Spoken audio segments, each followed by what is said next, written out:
Bonjour et bienvenue sur cette capsule sur la charge mentale.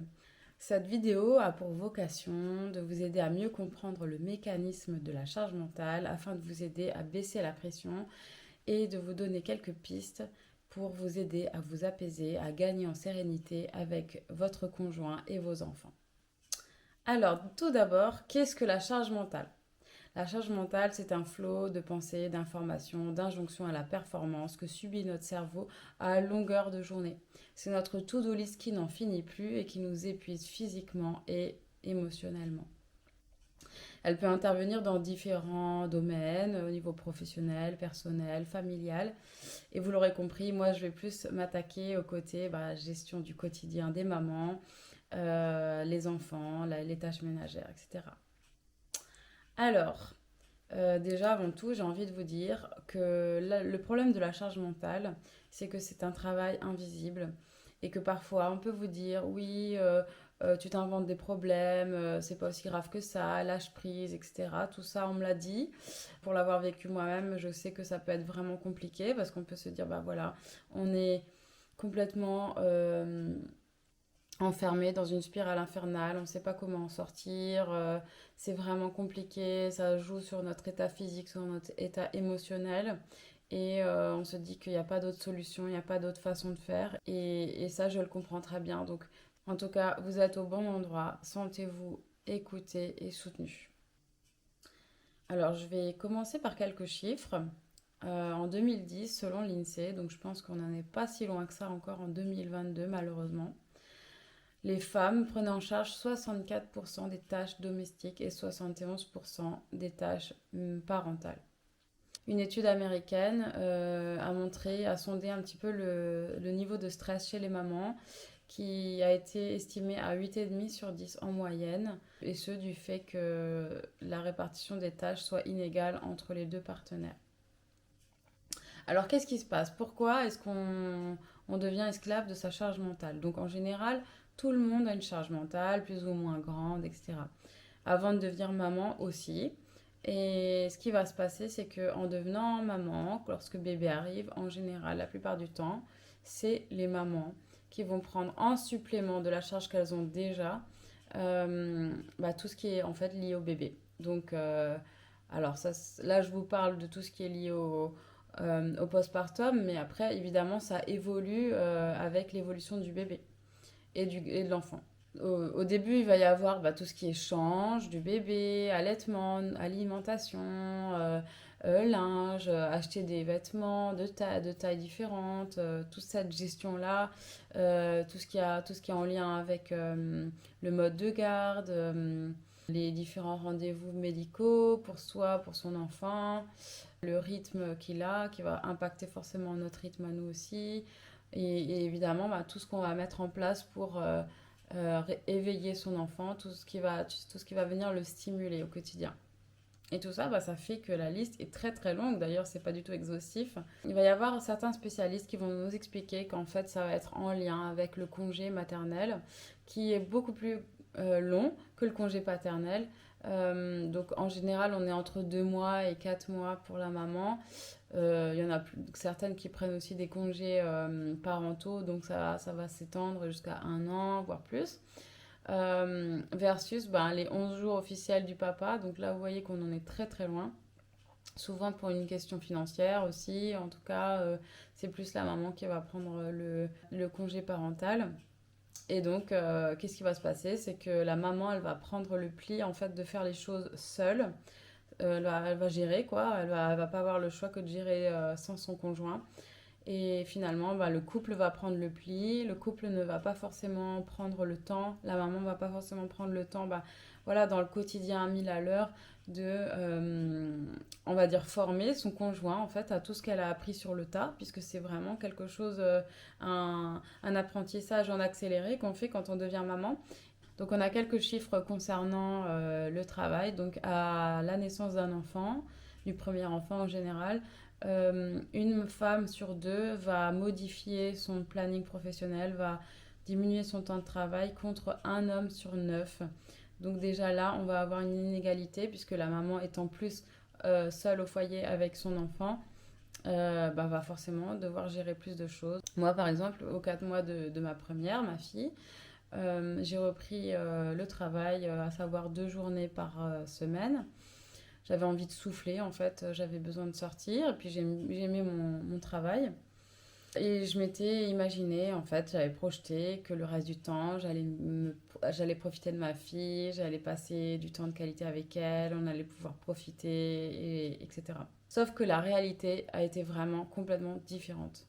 À savoir que finalement, je me suis retrouvée à crouler sous les tâches ménagères avec un résultat pas du tout significatif, hein. Vous savez comment c'est quand on a un enfant en bas âge ou peut-être même un enfant tout court et qui, voilà, une fois qu'on commence, chaque tâche va être fatigante, ça va être un éternel recommencement. Et finalement, j'avais l'impression de faire que ça à longueur de journée. Et puis évidemment, c'est quand même prenant d'être avec son enfant qui demande l'attention, l'affection, qui demande, en plus de tout ce qu'il y a à gérer à la maison, avec les repas, etc. Et tout ça, ça va faire que ça complique la chose on va pas avoir de temps pour soi. Alors moi, justement, j'attendais que mon conjoint rentre à 17h du boulot, et puis lui, il était fatigué de ses journées. J'attendais juste une seule chose, c'était de pouvoir lui refiler le bébé. Et finalement, lui, fatigué de ses journées, ne voulait pas, n'avait pas d'énergie pour s'impliquer dans les tâches ménagères. Et c'est ainsi que la spirale infernale de la frustration a commencé. Alors, la charge mentale, elle devient compliquée selon moi à partir du moment où elle devient une charge émotionnelle. Alors, on va voir un petit peu les causes de trop-plein émotionnel chez une maman. Alors, par exemple, en premier lieu, après, ça va pas être exhaustif, hein, je vous ai mis quelques points comme ça, déjà les plus grandes lignes. La première chose, ça va être la privation de liberté. C'est vrai qu'en devenant maman, on sait que voilà, on s'attend à ce que notre vie soit chamboulée, mais souvent on ne se rend pas compte, hein. Moi, je l'entends autour de moi chez les mamans que j'accompagne. En fait, on ne se rend pas compte à quel point, on ne mesure pas en fait à quel point ça va bousculer notre train-train quotidien, notre habitude à avoir du temps pour soi. Et ça peut vraiment générer une forte frustration. Et encore une fois, il va y avoir un déséquilibre entre les papas et les mamans. Donc dans les chiffres, hein, on nous dit que souvent les mamans passent plus de temps en solo avec leur enfant, donc elles vont l'avoir à charge seules, donc va avoir moins de temps libre pour elles. Ça, c'est encore une fois les chiffres qui nous montrent. Et donc les papas, quand ils sont là, en général, c'est en présence aussi de la maman, ce qui veut dire aussi que leur taux de stress va diminuer. Étant donné qu'ils ne sont pas le seul adulte. Autre cause qui va générer une charge émotionnelle chez la maman, c'est le manque d'équité entre le papa et la maman concernant tout ce qui est tâches ménagères. Plus le manque d'initiative des hommes en général, hein. Moi, ça, c'est encore quelque chose que j'observe vraiment chez les mamans que j'accompagne et c'est véridique, hein. Moi, je l'ai vécu également. Les études le montrent également. Donc, toujours la même étude américaine. Sur 7000 mamans, 7000 femmes, il y en a 46%, donc près de la moitié, qui estiment être plus stressées par leur conjoint que par leurs enfants, car ils s'apparentent plus à un enfant supplémentaire qu'à un partenaire égal. Donc, on va avoir des attentes, en fait, légitimes envers un adulte qui va pouvoir donner un coup de main, faire sa part. Puis finalement, c'est pas ce qui se passe et donc ça génère de la frustration supplémentaire. Vous connaissez peut-être la bande dessinée d'Emma qui s'intitule La charge émotionnelle justement. Et puis alors après, il va y avoir aussi une planche séparée, je crois, qui s'intitule Fallait demander. Donc là, c'est vraiment l'histoire classico-classique que moi je retrouve aussi chez les mamans que j'accompagne. C'est un soir dans un couple, tout ce qu'il y a de plus banal. Des invités qui arrivent, la maman est en train de s'affairer en cuisine, le papa accueille les invités, ils sont tranquillement à échanger dans le canapé. Lorsque la maman est en train de donner à manger aux enfants et en train de faire à manger en même temps, euh, pète un plomb puisque suite à un incident en fait la marmite qui déborde, etc. Et là le papa qui arrive en courant, qu'est-ce qui se passe, et là qui elle qui de répondre, bah voilà, j'ai tout à gérer en même temps, j'arrive pas, etc. Et lui répond, bah fallait demander. Et ça, c'est quelque chose de typique que je retrouve dans mes accompagnements parce que souvent les hommes ne vont pas avoir cette initiative ou alors simplement cette anticipation de se dire ah ben qu'est-ce que je pourrais faire de voilà moi je lui donnais des ordres hein. Je lui dis voilà fais ci fais ça etc et puis en fait j'avais vraiment l'attente qui devait m'obéir au doigt et à l'œil parce qu'il m'était redevable en fait. Il faisait quasiment rien selon moi et puis j'arrivais pas à voir en fait tout ce qu'il faisait et puis donc, évidemment, bah, cette demande ne pouvait pas être satisfaite puisqu'on ne peut pas obéir au doigt et à l'œil de quelqu'un, hein, c'est inhumain. Et donc, bah, voilà, personne n'était content, personne n'était satisfait et tout le monde était frustré.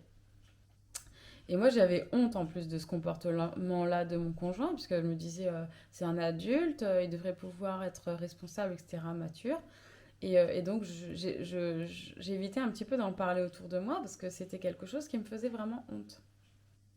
Et je me suis même sentie mieux à partir du moment où on a eu un deuxième enfant et que la charge était un peu plus équitable entre nous deux.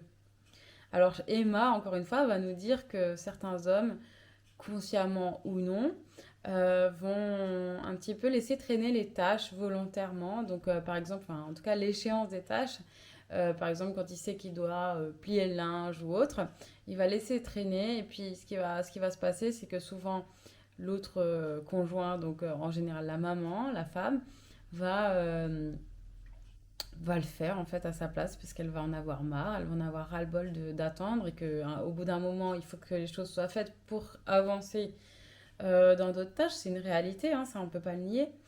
Et donc ben, peut-être inconsciemment le papa va se dire, va enregistrer, son cerveau va enregistrer que les choses, les tâches vont se faire si on laisse traîner. Elles vont se faire être faites par quelqu'un d'autre et donc je laisse plus traîner. Ça va le renforcer positivement dans le fait de laisser traîner, procrastiner. De plus, on a une étude qui nous montre que souvent les papas sont plus là pour jouer avec leur enfant, ils sont là plus pour le côté ludique et tandis que la maman, va plus s'affairer sur les tâches ménagères, elle va plus avoir cette charge en fait mentale qui va la maintenir en fait dans ces actions-là. Ensuite, on va avoir le manque de sommeil. Donc, statistiquement, ce sont les mamans qui vont se lever plus la nuit quand les enfants se réveillent. Alors, pour plusieurs raisons. Certains vont dire que on a un sommeil plus léger que les hommes. Parfois, bah, les enfants font une crise quand c'est papa qui s'en occupe et que du coup, il va falloir que ce soit maman, etc.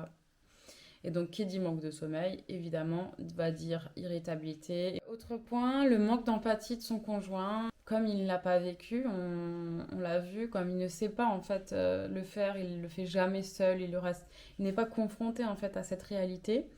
Il va pas avoir la capacité de se rendre compte en fait de se mettre à notre place, puisque voilà, c'est quelque chose qu'il ne connaît pas. Et donc, ce qui en découle, déjà, bah, c'est frustrant de ne pas se sentir entendu, de ne pas se sentir comprise, mais en découle de ça aussi le fait qu'il va moins, en tout cas pas à la juste valeur, être reconnaissant. Et donc ça aussi, ben, c'est très frustrant de se dire, bah voilà, moi je fais tout ça, à quel point toute l'énergie que je vais impliquer dans mon foyer, avec mes enfants, etc. Et puis je vais pas forcément avoir une reconnaissance ou de toute façon, la reconnaissance, elle va être jamais à la hauteur de ce qu'il faut à partir du moment où soi-même, on a l'impression de se mettre au second plan et de se sacrifier. Un autre point, ça va être le manque d'initiative du papa à prendre du temps avec son enfant. Ça, c'est quelque chose que j'ai aussi entendu auprès des mamans que j'accompagne. Elles vont me dire que souvent, les papas vont avoir peur de rester seuls avec leur enfant, vont avoir peur de ne pas savoir gérer tout simplement, et s'il arrive un accident, et si, et si. Et du coup, bah, ils vont pas prendre d'initiative. C'est pas une excuse, on est d'accord, mais au moins ça nous aide un peu à comprendre ce qui se passe. Autre point, l'isolement. Alors moi, je me suis sentie tellement seule quand je suis devenue maman et que j'étais avec ma fille toute la journée à faire ses tâches ménagères, etc. Mais en plus de ça, déjà la période du postpartum en France, de manière traditionnelle, on va dire, c'est pas quelque chose qu'on vit en famille. En tout cas, c'est plus quelque chose qu'on vit en famille, tandis qu'on voit dans d'autres pays, par exemple en Chine, où il va y avoir la maman qui va emménager, la maman de la maman qui va emménager pour que la maman puisse se reposer, qu'elle n'ait pas besoin de s'occuper du foyer, qu'elle ait juste à être avec son enfant. En Amérique du Sud, pareil, ça va être plutôt la maman qui va emménager avec sa famille. Et donc là, elle a juste à s'occuper de son bébé, se reposer. Il y a vraiment un temps. On dit que c'est 40 jours pour être choyé. Parce que vraiment, c'est compliqué un accouchement. Et donc, en France, on va nous véhiculer peut-être que c'est secondaire en fait de prendre soin de soi. C'est pas qu'une question de postpartum. Là, c'est vraiment une habitude, une question de mentalité, je pense. Et en Afrique, on nous dit même, il y a un proverbe qui nous dit pour qu'un enfant grandisse, il faut tout un village. Donc, par exemple, moi, j'avais en tête que, ah oui, traditionnellement, dans les cultures ancestrales, là, c'est la maman qui est présente pour son enfant, la maman a vraiment sa place, il faut qu'elle soit là tout le temps pour lui, etc. Alors qu'en fait, là, on voit que, ben non, chaque personne va apporter son grain de sel dans l'éducation de l'enfant. Et c'est d'autant plus riche pour lui et en même temps, bah, ça fait baisser toute cette pression qu'on peut se mettre en devenant maman. Évidemment, bah, il y a tout ça qui va faire que on va crouler un petit peu sous les émotions, sous la fatigue. Et ces émotions-là, de manière générale, on n'a pas vraiment appris à les gérer. On n'a pas vraiment appris à savoir comment faire pour les évacuer. Donc, qu'est-ce qu'on fait? Depuis notre plus tendre enfance, on refoule, on refoule, on refoule. On se dit, allez, on prend sur soi, etc. Sauf qu'au bout d'un moment, qu'est-ce qui va se passer?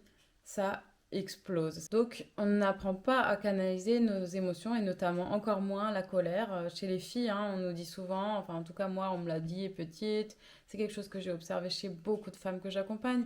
La colère, elles n'arrivent pas à l'exprimer, c'est mal vu, on n'exprime pas sa colère parce qu'on est quelqu'un de méchant, hein, c'est ce qui est véhiculé. Quand on est en colère, on est méchant en fait, on n'est pas une bonne personne.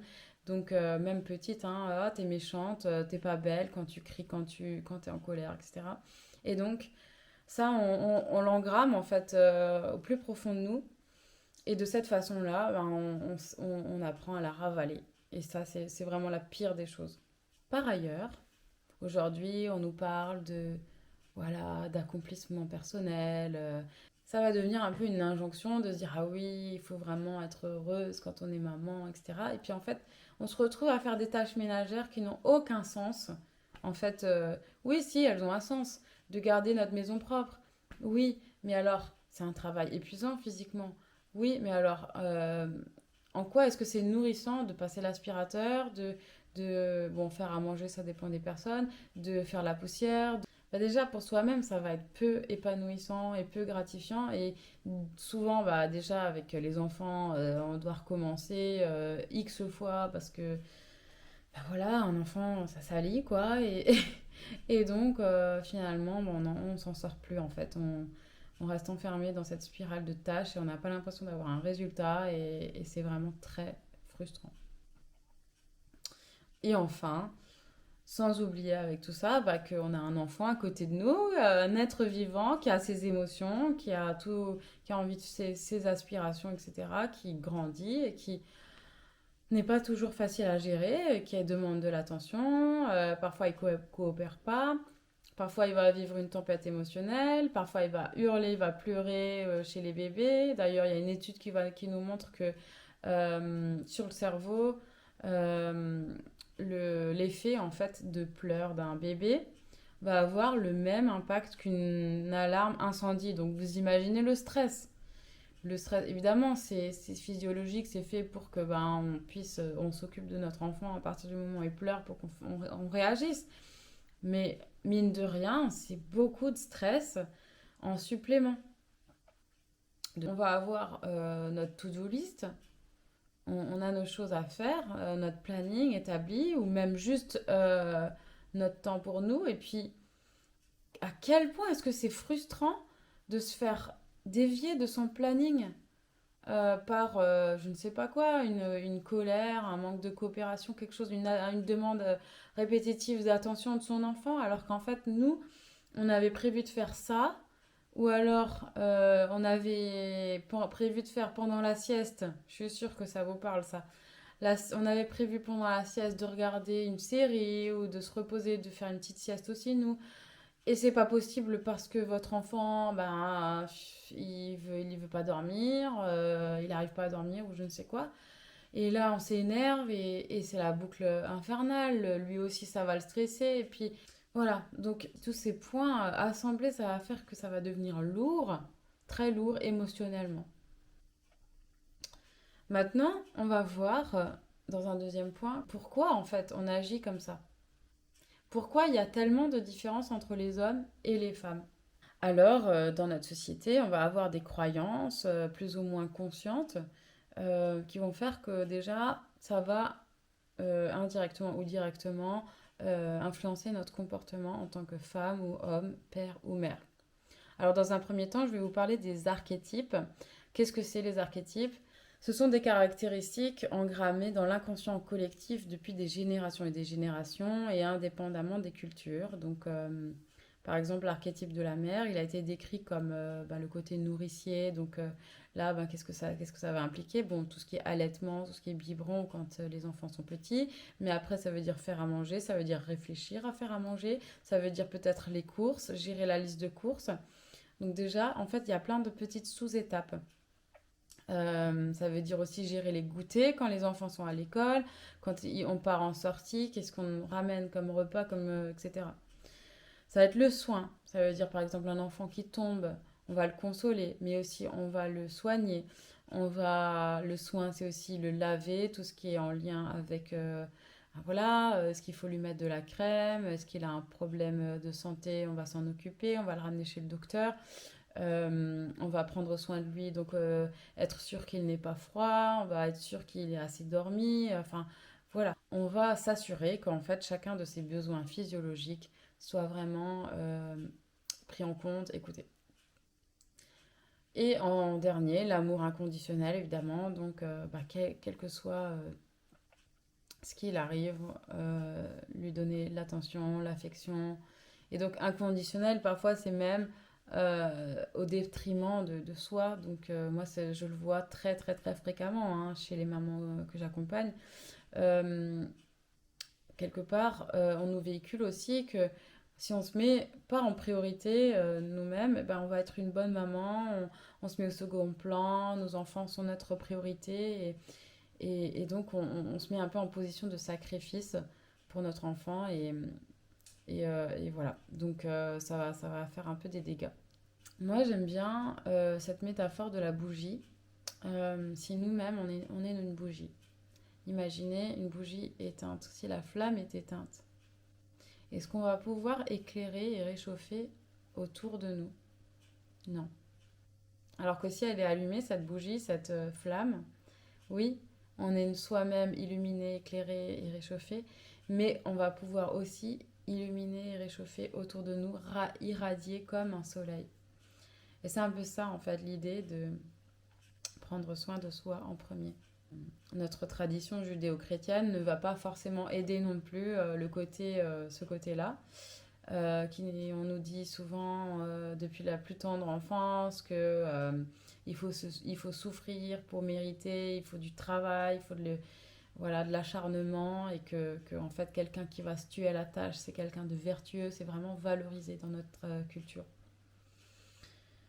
Et donc, contrairement à l'archétype de la maman, il y a l'archétype du papa. Donc le papa, lui, ça va être plus tout ce qui est loi, discipline, autorité.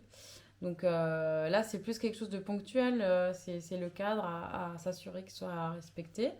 Et après, il y a la protection. Donc protection, c'est plus peut-être en lien avec la sécurité affective, la sécurité financière. Donc s'assurer que on puisse manger, s'assurer qu'on puisse avoir un toit, s'assurer qu'il y a assez d'argent qui rentre, qu'on puisse être en sécurité. Et évidemment l'amour. Dans la philosophie orientale, plus liée à la médecine chinoise, on va nous dire que la maman, ça va être le côté plus en lien avec l'affection, donner de l'amour, le côté câlin, qui va par la suite donner un adulte qui va avoir une sécurité affective, qui va pouvoir être bien dans son corps. Donc c'est plus l'énergie yin, le côté tourné vers soi, vers l'intérieur.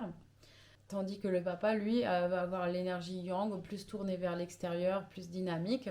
Et donc le papa va avoir plus le rôle de séparer l'enfant de sa maman, aller vers l'extérieur, lui faire faire des activités, etc. Et par la suite, du coup, développer la confiance en soi de son enfant, vu qu'il, voilà, et de stimuler son courage. Donc c'est deux énergies complémentaires, en fait, le yin et le yang, que nous possédons chacun à l'intérieur de nous, avec une prédominance en fonction voilà, de notre personnalité. Aujourd'hui, c'est vrai que les rôles peuvent un peu plus, on va dire, se rapprocher l'un de l'autre, mais c'est intéressant quand même de garder à l'esprit ces archétypes-là. Aujourd'hui, on a facilement accès aussi à des connaissances vulgarisées de psychologie, de neurosciences, qui vont faire que, avec Internet, etc., les réseaux, on va connaître, on va être expert de tout ça en tant que parent. Et donc, évidemment, on a envie de faire de son mieux pour son enfant, on a envie qu'il soit équilibré sur le plan émotionnel, sur le plan psychologique, sur le plan physique, sur le plan alimentaire, etc.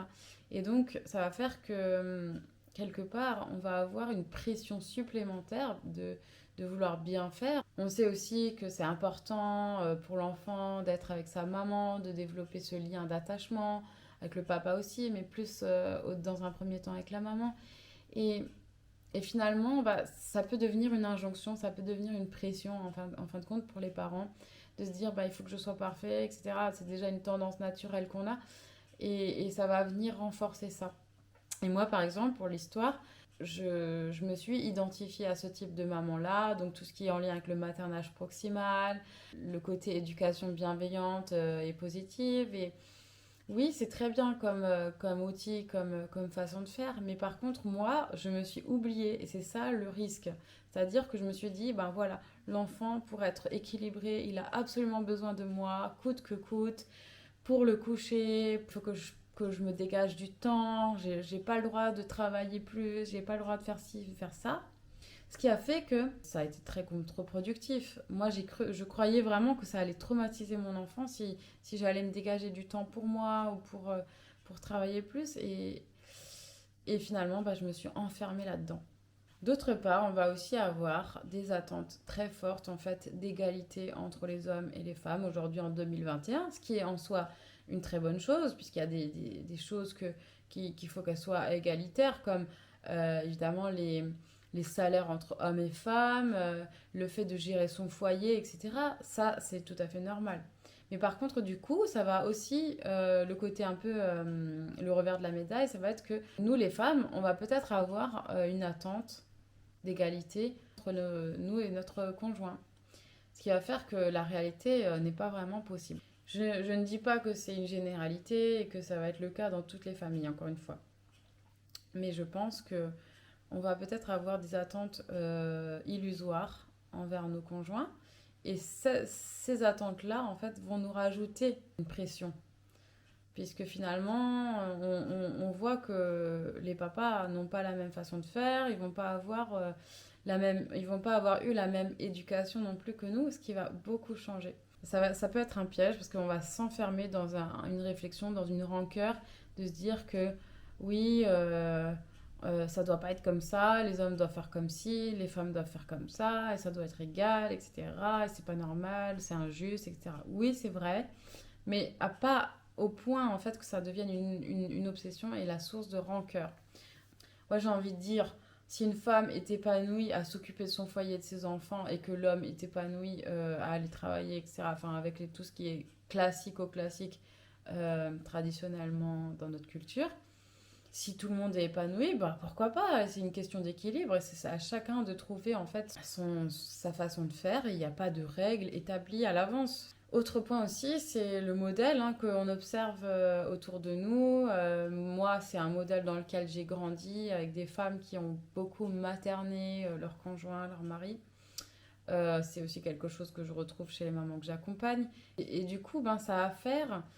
C'est peut-être naturel chez nous, les femmes qui avons de l'empathie. On va se dire, ah, le pauvre, je vais l'aider à faire ceci, je vais l'aider à faire cela. Et du coup, avec ce côté bienveillant, on va être trop bienveillante, entre guillemets, et finalement, on va prendre en supplément déjà d'office, en fait, même avant d'avoir un enfant, on va prendre la charge mentale de l'homme, ou on va en tout cas, voilà, plus le protéger, etc., qui va faire que ça va être trop au bout d'un moment, voilà.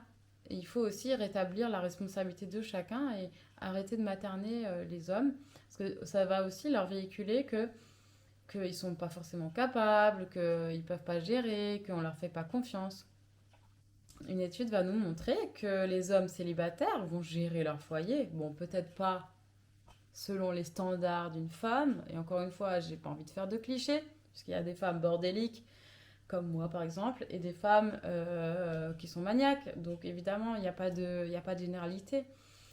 Mais bon, je dis ça parce que j'entends souvent dans mes coachings que il va y avoir une différence d'attente entre les hommes et les femmes. Mais en tout cas, un homme va pouvoir gérer son foyer correctement, en tout cas faire ce qu'il y a à faire. Et quand il emménage avec une femme, qu'est-ce qui va se passer? Statistiquement, hein, il va diminuer son temps de tâches ménagères d'1 heure par jour. 1 heure par jour, mais c'est énorme. Et donc la femme va prendre en supplément cette heure-là de travail. Donc après, qui en a la responsabilité? Évidemment, je crois jamais qu'il y a un seul fautif. D'ailleurs, je ne parle pas en termes de fautif, c'est plus en termes de responsabilité, mais on en parlera tout à l'heure. J'ai envie aussi de vous parler de notre injonction en tant que société occidentale, société de consommation, à en fait mettre trop l'accent sur la productivité, le fait de réussir. Quel rapport me direz-vous? Déjà tout petit, on nous dit, on nous véhicule déjà en ayant des mauvaises notes, hein. Moi je le vois en séance d'orthophonie avec les enfants, les dégâts que ça fait, hein, avoir des mauvaises notes quand j'ai fait des erreurs. Donc on n'a pas le droit à l'erreur. Donc il faut toujours être productif. D'ailleurs, on a un rythme à tenir à l'école. Si on est fatigué, on doit quand même aller à l'école. On a l'habitude de ne pas s'écouter. Donc on doit toujours être rentable, toujours être productif, toujours être dans l'action. Et ça, c'est quelque chose qu'on engramme du coup en tant qu'enfant et qu'on va reproduire plus tard avec l'habitude, puisque c'est comme ça qu'on a toujours fait. Et il n'y a pas de raison de changer. Donc forcément, on va pas forcément être valorisé si on se repose, et au contraire, on va être très, très, très bien vu lorsqu'on est toujours dans l'action, on est quelqu'un voilà, qui fait les choses, qui est efficace, etc. Et moi, j'ai grandi avec ça, hein, des femmes autour de moi, ma mère, ma grand-mère, toujours en train de faire des choses, en train de s'affairer dans le foyer. Comme je vous disais aussi tout à l'heure, on va avoir les réseaux qui vont aussi nous véhiculer cette injonction au bonheur, que tout doit être parfait, qu'on va avoir une belle maison avec des choses bien rangées, etc., que c'est important pour notre bien-être psychologique. Donc tout ça va faire en fait qu'on va avoir cette injonction en supplémentaire, cette pression supplémentaire à ce que tout soit parfait. Et donc comme je vous disais, on n'apprend pas à écouter ses limites, à écouter sa fatigue, à s'arrêter quand il le faut, quoi. Donc on prend cette habitude de continuer malgré la fatigue, tout ça. Ce qui va faire que devenu adulte, on n'arrive plus à s'écouter. Donc dès tout petit, on a des emplois du temps surchargés, rien qu'avec l'école. Ensuite, il va y avoir les activités extrascolaires, il va y avoir ci, il va y avoir ça. Et on est stressé dès la plus tendre enfance. On court après le temps dès tout petit. Et donc on s'habitue, en fait, notre corps s'habitue à ressentir du stress, à être toujours dans le mouvement, dans l'action. Et finalement, on ne prend plus le temps de s'ennuyer. On n'a pas le droit à s'ennuyer, hein. Souvent, moi j'entends les parents des enfants que je suis en orthophonie qui vont dire: ah oui, mais non, mais il doit faire ses devoirs, ah ben là il va y avoir tel contrôle, tel examen. Il n'y a pas le temps de faire, de rien faire. Ça va faire que voilà, on s'écoute plus. On s'écoute plus et finalement, notre zone de confort, hein, la fameuse, ça va être d'être dans le stress, ça va être d'être dans l'action. Et donc, ça va être plus difficile de sortir de cette zone-là. Moi, je vous invite à vous poser la question, est-ce que j'arriverais à m'arrêter vraiment si je le voulais? C'est une réelle question parce que moi-même, je vous le dis, je trouve que c'est difficile de s'arrêter. C'est difficile de se dire, ah bah voilà, je vais me poser, etc. Il y a un autre point que je voulais développer, c'est vrai que on nous véhicule aussi beaucoup dans notre société que le bonheur va venir de l'extérieur, hein, notamment avec la société de consommation, que voilà, quand j'aurai acheté telle voiture, je serai plus heureux, quand j'aurai telle maison, mais aussi du coup avec tout ce qui est développement personnel, hein, euh, quand j'aurai libéré mes émotions, je serai mieux, etc.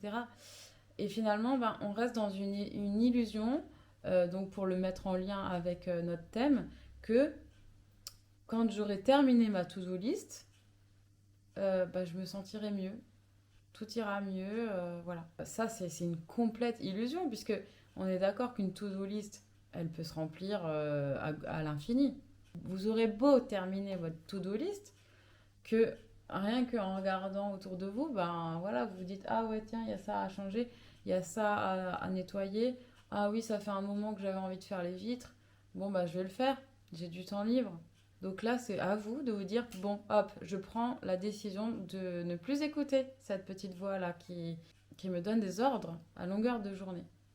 Le côté aussi pervers de tout ce qui est réseau, internet, ça peut aussi vraiment augmenter la charge émotionnelle selon moi parce qu'on va être sollicité de tous les côtés. C'est-à-dire, déjà parce qu'on peut avoir 10 000 notifications en un peu de temps, en peu de temps de faire abstraction de ces notifications, en fait, ça va plus être frustrant qu'autre chose puisque c'est réellement une addiction, hein. Sur le cerveau. Il y a vraiment des reportages qui vont nous montrer que recevoir une notification, waouh, ça va être libérateur d'une hormone du plaisir. On va regarder le message, encore plus nous renforcer dans ce plaisir-là. C'est encore une fois du plaisir à court terme, hein. C'est la même chose que la to-do list, la sensation d'avoir accompli quelque chose. Et que du coup, voilà, cette addiction aux écrans et puis ces notifications qui viennent nous déranger aussi, hein, nous solliciter, nous déranger quand on est en train de faire quelque chose, on va aussi perdre du temps, on va se défocaliser et donc ça va rajouter du stress. Et en même temps, bah, ça va aussi, c'est génial, on est d'accord qu'on va avoir plein de possibilités, on va avoir des conférences gratuites en ligne, on n'a même plus besoin de se déplacer. Si vous êtes quelqu'un de curieux comme moi, eh ben, vous allez pouvoir vous former à plein de choses. Vous allez avoir des événements Facebook qui vont vous dire, tiens, vous pouvez aller faire du yoga à telle date, vous pouvez même emmener vos enfants. Ah, vous avez un pique-nique de maman là, etc. Et puis du coup, en fait, là, vous allez remplir aussi votre agenda très vite et ça va simplement vous surcharger. Donc, finalement, ça va être contre-productif. Au lieu d'être quelque chose qui va vous apporter du plaisir, ça va vous apporter des frustrations supplémentaires. La différence entre hommes et femmes aussi, pour moi, elle se trouve au niveau de l'éducation. Si une petite fille va avoir l'habitude de jouer avec une cuisinière, va avoir l'habitude de jouer avec une poupée, et forcément, elle va être familiarisée avec tout ça pour plus tard. Un petit garçon, lui, on va plus lui donner des voitures. Donc, évidemment que ça va générer des disparités dès la plus tendre enfance. Je sais qu'aujourd'hui, on a plus conscience de ces différences entre filles et garçons et qu'on essaye de justement moins distinguer les deux et c'est vraiment chouette. Mais en tout cas, de notre génération d'adultes, ça n'a pas été le cas et du coup, les adultes d'aujourd'hui, on en souffre. Les femmes, on a un petit peu parfois l'obligation d'éduquer nos maris aussi, nos hommes. Et peut-être ça peut être très frustrant. J'ai envie de vous dire que ça peut vous valoir vraiment la peine. Voyez-le plutôt comme un temps de formation. C'est un temps de formation qu'ils n'ont pas eu, qu'ils n'ont jamais eu, que nous on a eu et que on est les seuls à pouvoir leur donner. Malheureusement, ils ne vont pas le faire. Ça va être difficile pour eux de le faire seuls. Donc ils ne vont pas le faire, ou très peu. Concernant la différence de cerveau masculin, féminin, etc., il n'y a pas vraiment d'études significatives qui va nous montrer une réelle différence de fonctionnement. Oui, on n'a pas la même configuration du cerveau, mais on n'a pas encore vraiment trouvé, en tout cas au niveau scientifique, il n'y a rien qui nous montre qu'il va y avoir des tâches plus faciles pour les femmes ou plus pour les hommes. Ce qu'on va observer, en tout cas au niveau qualitatif, ça va être que les hommes, ils ont une autre approche du quotidien. Ils vont plus avoir une approche curative du problème, tandis qu'une femme va avoir une approche préventive. Qu'est-ce que ça veut dire? L'homme, il va laisser passer les choses et il va pas forcément anticiper jusqu'à ce qu'il y ait un problème. Et le problème, il va le régler sur le moment. Tandis que la femme, en fait, elle va agir en amont pour qu'il n'y ait pas de problème. Essayer d'anticiper un peu plus. Et c'est vrai que pour avoir discuté avec les mamans que j'accompagne et puis leurs conjoints, ils vont pas forcément avoir cette anticipation naturelle de se dire ah là par exemple je sais que ce soir on n'a plus rien à manger pour ce soir, il va falloir que je fasse deux trois courses par exemple, ou on n'a plus de vaisselle propre, va falloir là de toute urgence que je mette le lave-vaisselle en route par exemple, voilà. Et donc ça va engendrer des situations comme celle décrite dans le livre d'Emma. Je constate aussi que les hommes ne vont pas avoir les mêmes attentes en termes de rangement, de ménage concernant le foyer. C'est le cliché, hein, l'homme qui va bichonner sa voiture ou son bureau, où il va vraiment, son atelier, il va être vraiment, il va être tip top. Tandis que, en fait, dans la zone, la cuisine ou le reste de la maison, il va être beaucoup moins regardant sur tout ce qui est rangement et ménage. On va s'atteler maintenant un petit peu aux conséquences que toute cette charge mentale et émotionnelle peut avoir sur soi, mais aussi sur les personnes dans la maison. J'ai un peu mis ça en parallèle avec l'évolution du burn-out. Parce que pour moi, c'est un petit peu la même chose. Et puis d'ailleurs, ça existe le burn-out maternel. Hein, c'est quelque chose de véridique. Donc, on a identifié 4 stades d'évolution de la fatigue. Le premier, voilà, on est un peu fatigué, on a le corps qui est un petit peu déréglé, voilà. Mais on va récupérer très facilement avec le repos. Voilà, c'est quelque chose qui m'arrive de temps en temps. J'ai passé une mauvaise nuit, j'ai un petit peu trop tiré sur la corde. Je rattrape directement le coup et c'est bon.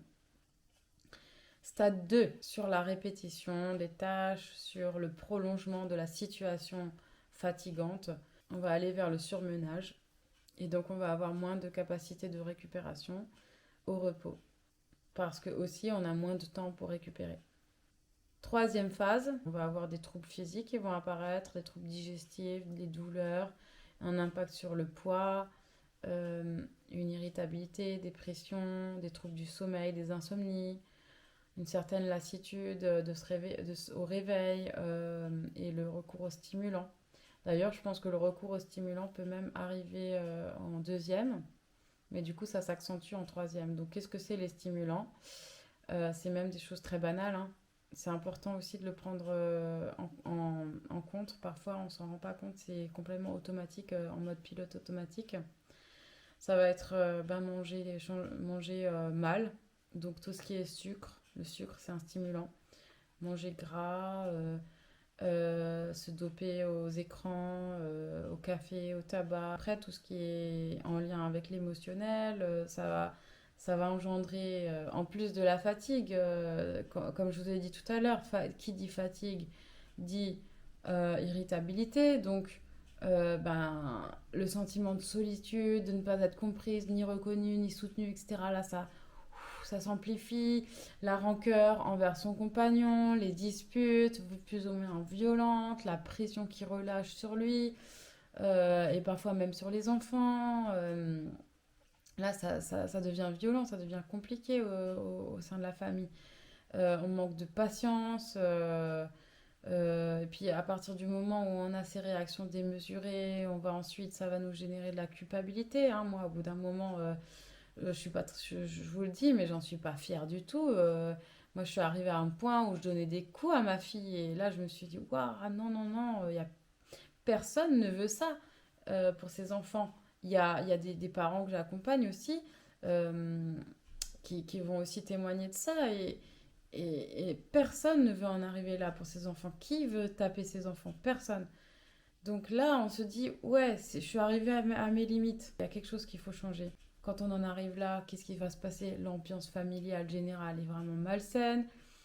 Et puis les enfants, vous les connaissez, ce sont des éponges à émotions et ils ressentent subtilement même les plus petites choses, ils vont les ressentir. Donc ça sert à rien de leur cacher. Ils vont être aussi stressés, ils vont pas être bien et même au sein du couple, ça va être compliqué. Là, il va y avoir une communication difficile, l'amour, le lien d'amour, ben, j'en parle même pas. Et par conséquent, tout ce qui est en lien avec le désir, la libido, ça descend.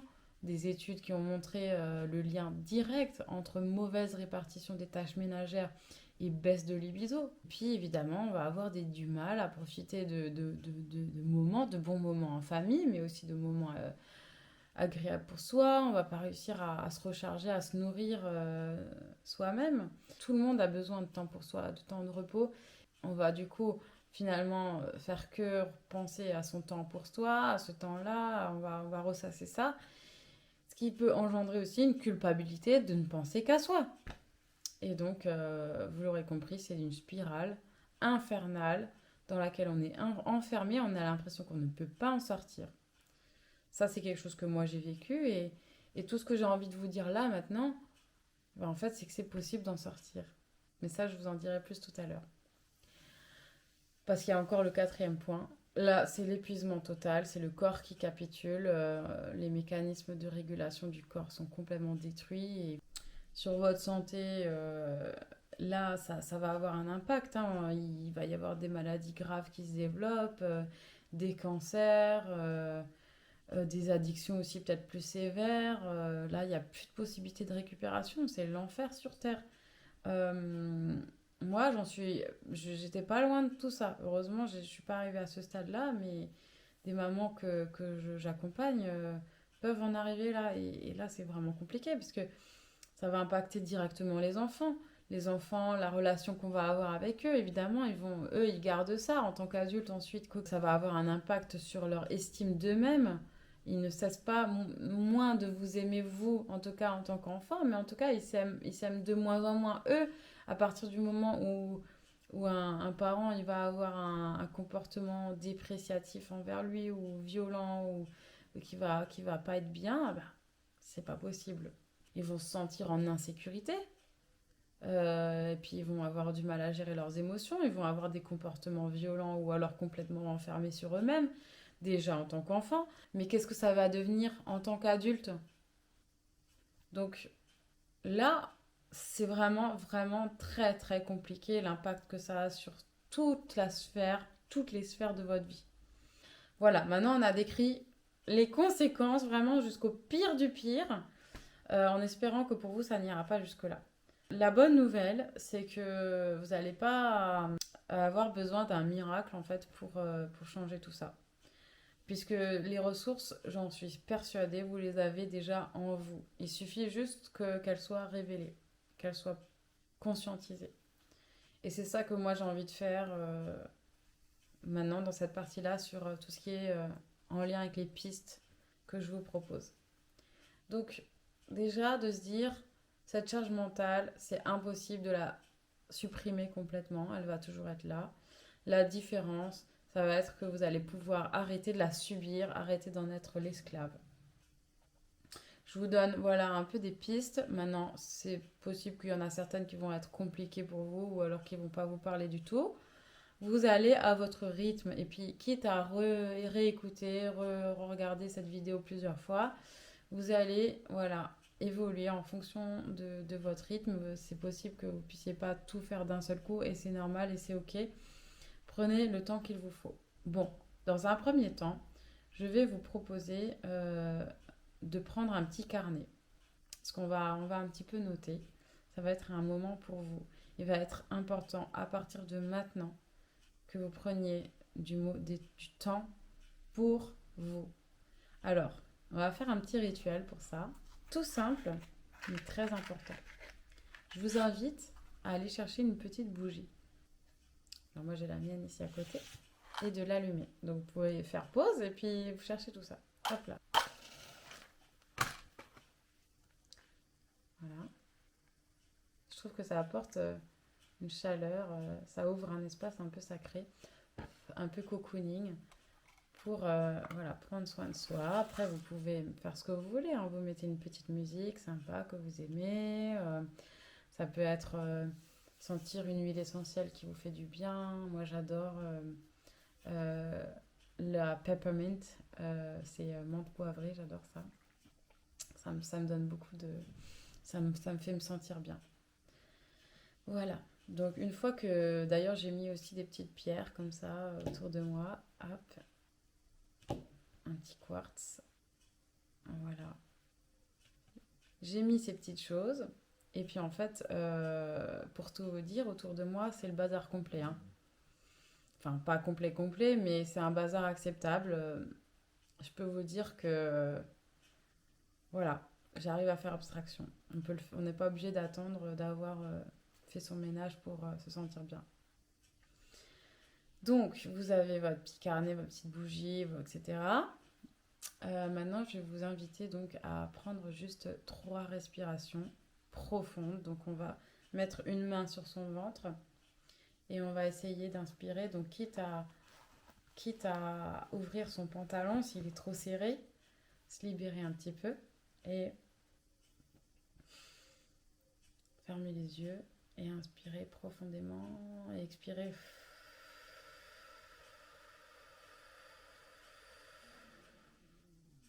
jusqu'à arriver au bout de l'expiration. Pareil, 3 fois on le fait.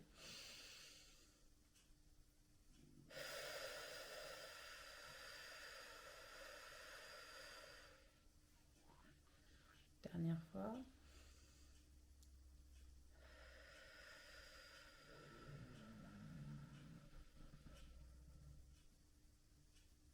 Vous pouvez continuer si vous avez besoin. Et reprenez votre respiration normale, habituelle.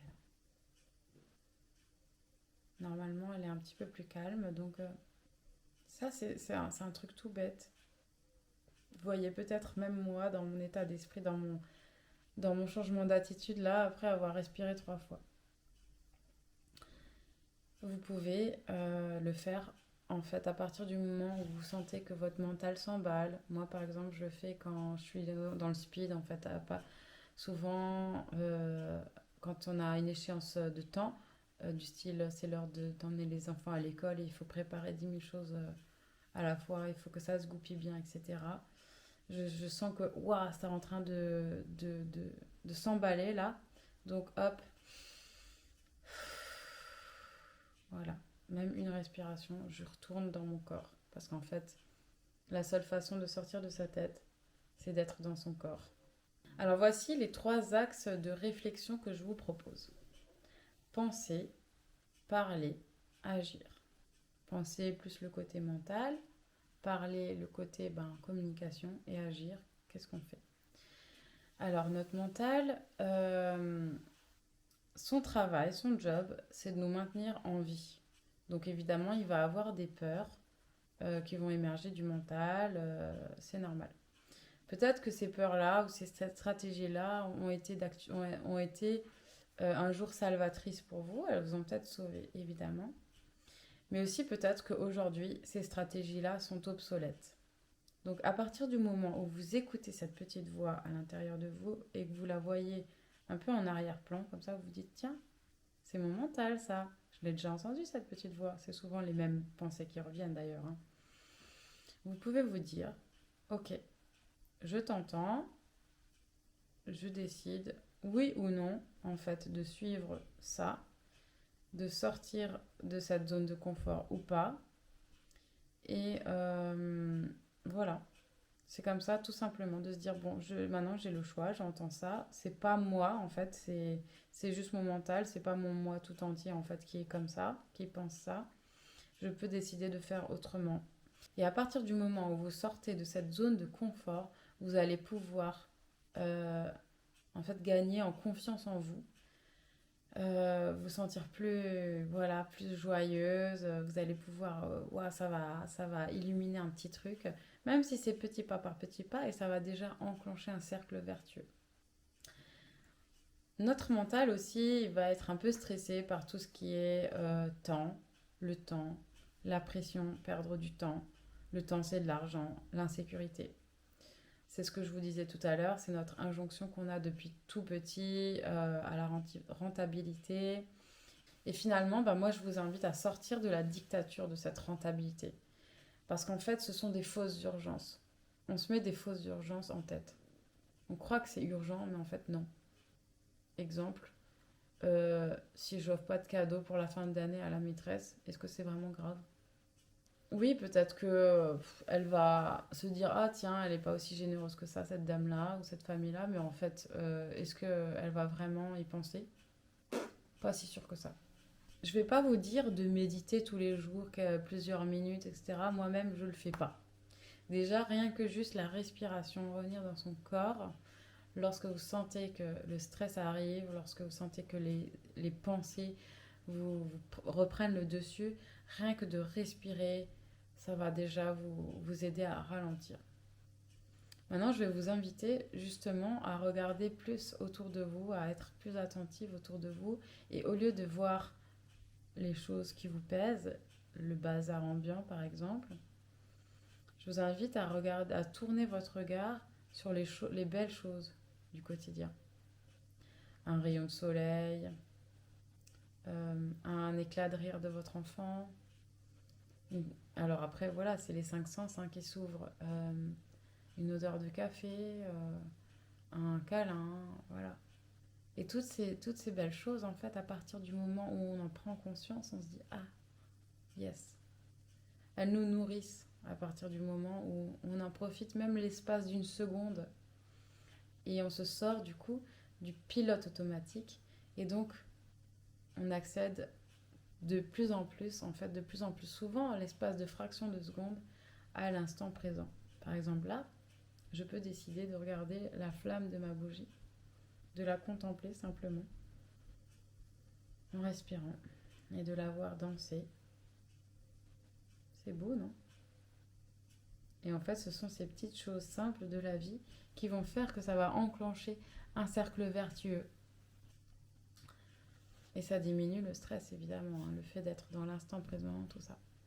Peut-être que c'est difficile pour vous d'être dans l'instant présent. Je le comprends, pour moi aussi c'est difficile et je m'y entraîne tous les jours. C'est pas l'entraînement comme une injonction. Parce qu'une injonction, ça devient vite de nouveau une dictature.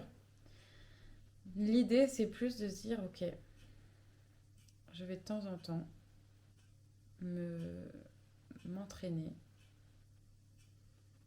à me poser, à ne rien faire.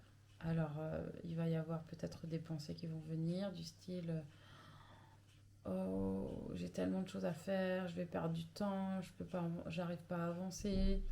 Ou alors tout simplement des émotions d'angoisse, de rien, de non-but, de non-rentabilité, de culpabilité, de ne rien faire.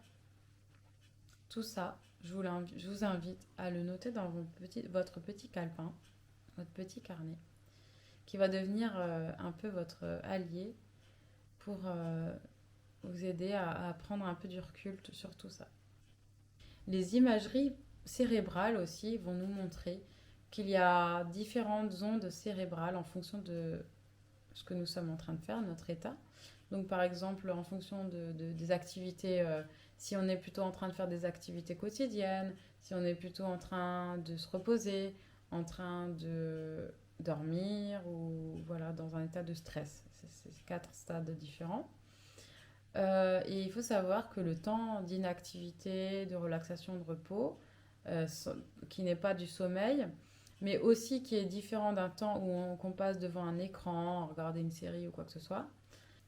Cet état de relaxation, en fait, va être un état obligatoire à certains moments de la journée pour pouvoir accéder au sommeil lorsque c'est nécessaire. Donc, c'est pourquoi, en fait, quand on est constamment stressé, etc., constamment sous tension, en fait, on n'arrive pas à dormir, on a des insomnies.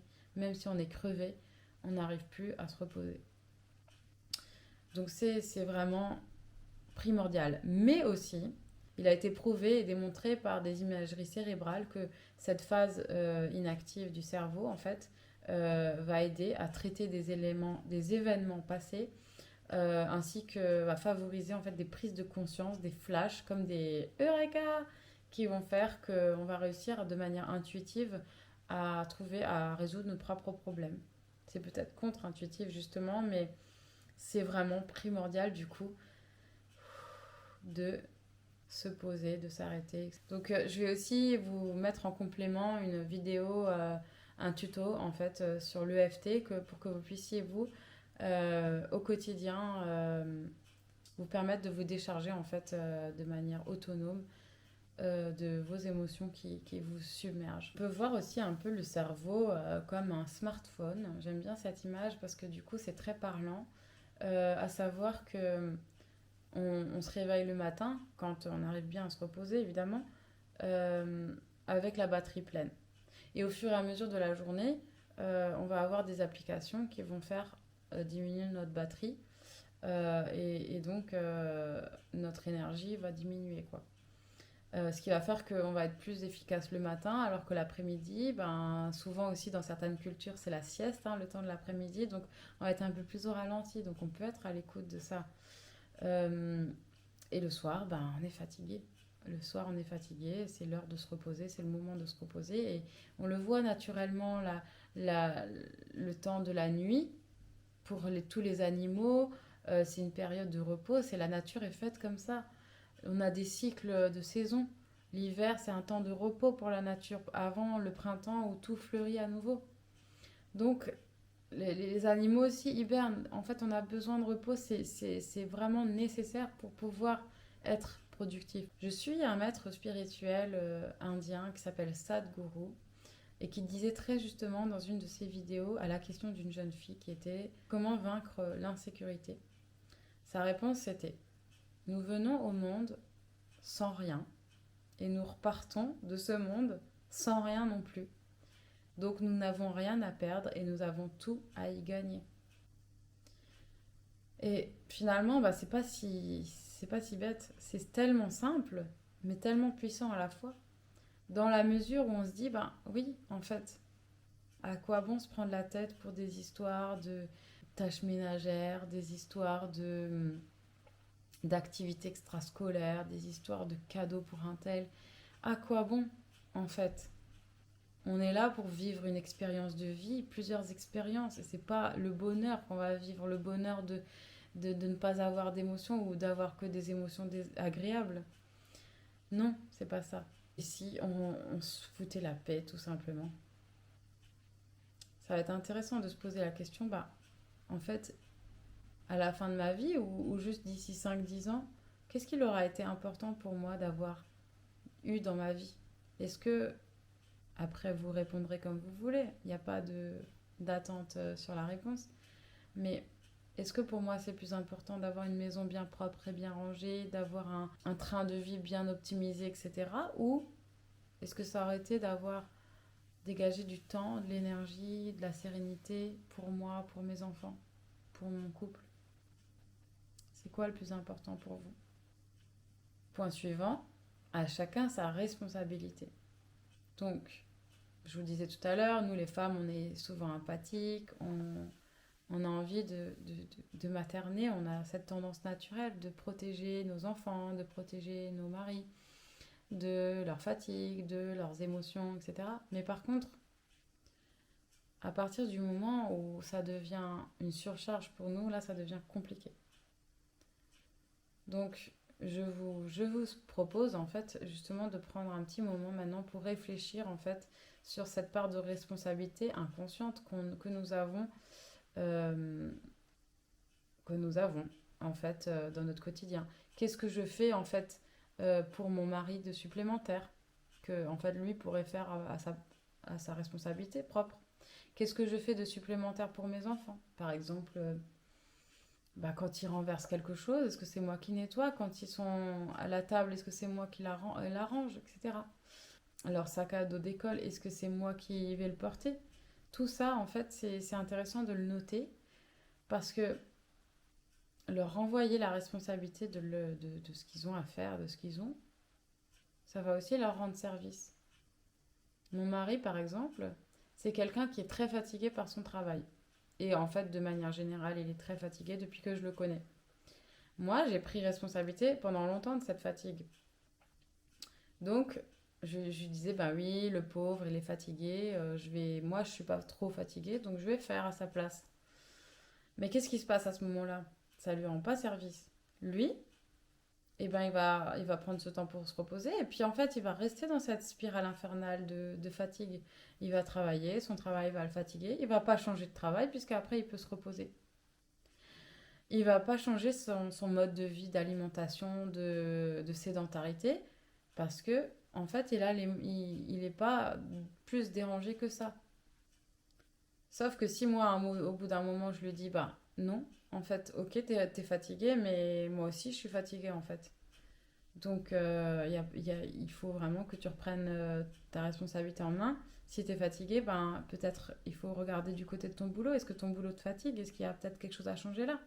Est-ce que c'est ton mode de vie qui n'est pas si sain que ça, qui fait que tu n'es pas une énergie aussi optimale que tu voudrais? Donc, finalement, ça ne rend service à personne. Les enfants, pareil, quand ils ont leur responsabilité en tête, même si évidemment, peut-être qu'ils vont eux être plus fatigués que nous. Ok, c'est des enfants, on va se dire oui, leur corps est peut-être un peu moins endurant que nous. Bon, mais ce que vous pouvez faire à ce moment-là, c'est ok, je te porte ton sac, mais seulement parce que moi ça va, je suis pas trop fatiguée et aussi parce que ben je vois que toi t'es épuisé, mais c'est quand même ton sac et les fois où tu es pas fatigué, je veux que ce soit toi qui le porte, par exemple. On va aussi réfléchir un peu aux croyances limitantes qu'on peut avoir de manière inconsciente. Je vais vous poser des questions auxquelles vous allez pouvoir réfléchir et répondre sur votre carnet de manière la plus précise possible. Qu'est-ce que pour vous une bonne mère? Qu'est-ce que pour vous un bon père? Et pourquoi? Quel rapport avez-vous à vos parents? Et qu'est-ce que vous voulez faire comme eux? Et qu'est-ce que vous voulez surtout pas faire comme eux? Et là, en fait, vous allez voir que ces phrases-là, en fait, parfois, elles peuvent être limitantes. Exemple. J'ai grandi avec une maman peu disponible au niveau affectif, au niveau attentionnel, mais aussi une maman qui n'écoutait pas forcément mes besoins, qui écoutait ses besoins. Pendant longtemps, j'accusais le coup, je me disais non, elle n'a pas été assez affectueuse, assez ceci, assez cela. Et en fait, j'étais vraiment blessée, c'est normal. C'était ma blessure d'enfance, mon enfant intérieur qui s'exprimait. Donc je me suis dit, bah moi je vais jamais faire ça avec mes enfants, je vais toujours être là pour eux, je vais leur donner tout mon amour, toute mon attention, je vais les écouter, écouter leurs besoins, etc. Mais qu'est-ce que ça a fait? À cause de ça, bah en fait ça m'a drivé au point où c'était pas possible pour moi de me détacher en fait de cette situation-là et que je ne pouvais pas moi-même m'écouter. Sachant que moi-même, j'avais un besoin fort et j'ai toujours un besoin fort d'accomplissement. Je suis quelqu'un de très sociable. J'ai besoin d'être souvent avec des adultes avec qui j'ai des discussions enrichissantes, où je peux pratiquer mes loisirs, etc., où je puisse m'accomplir tout simplement. Et finalement, ben, je me suis mise de côté en fait. Je me suis pas autorisé ces temps-là. Et ça m'a énormément, énormément pesé. Euh, Parce que finalement, ben, personne n'était content. Moi, j'étais frustrée. Et puis, du coup, ben, je restais enfermée là-dedans. Et à partir du moment où j'ai dégagé du temps pour moi-même, en fait, j'ai rééquilibré les choses, le côté professionnel aussi, dans lequel j'avais besoin de plus m'épanouir. Et donc, j'ai accepté de faire garder plus mes enfants. Et à partir de ce moment-là, en fait, je me suis sentie beaucoup plus épanouie, beaucoup plus heureuse dans ma vie personnelle. Et c'est à partir de ce moment-là où les temps avec mes enfants, en fait, étaient beaucoup plus qualitatifs, même s'ils étaient moins nombreux. Finalement, le temps que je passais avec mes enfants avant, il était beaucoup plus long, mais j'étais pas disponible pour eux parce que j'avais ma charge mentale en tête, j'avais mon aspiration à faire des choses pour moi et donc j'étais pas là pour eux. Maintenant, je suis pleinement disponible pour eux et je peux leur donner beaucoup d'affection, beaucoup plus d'attention et d'amour. Alors, une autre croyance limitante que j'avais, c'était que c'était égoïste de penser qu'à moi en priorité, de mettre mes enfants en second plan par rapport à moi. Ça peut être aussi de se dire que ben, je vais les traumatiser si je me sépare d'eux ou que je les laisse avec leur papa. Ça, c'est souvent quelque chose que j'entends auprès des mamans que j'accompagne. Elles ont peur parce que le papa n'a pas forcément autant de patience, n'est pas forcément autant bienveillant, et que du coup, elles ont peur que leur enfant soit traumatisé. Là, j'ai envie de vous dire que c'est encore une fois une question de responsabilité. Moi, j'ai aussi pensé ça pendant un certain temps, et du coup, je n'avais pas envie de déléguer à mon conjoint, ou en tout cas peu. Et je me suis rendu compte qu'en fait, ça ne lui rendait toujours pas service dans le sens où s'il n'est pas confronté à cette réalité que c'est difficile de savoir gérer ses émotions avec ses enfants, de savoir gérer ses enfants seuls, il va jamais apprendre. Moi, quand j'ai appris, il n'y a personne qui est venu me dire attends, j'arrive, je suis ton sauveur, je vais t'aider. Non, alors moi, je ne vais pas le faire non plus.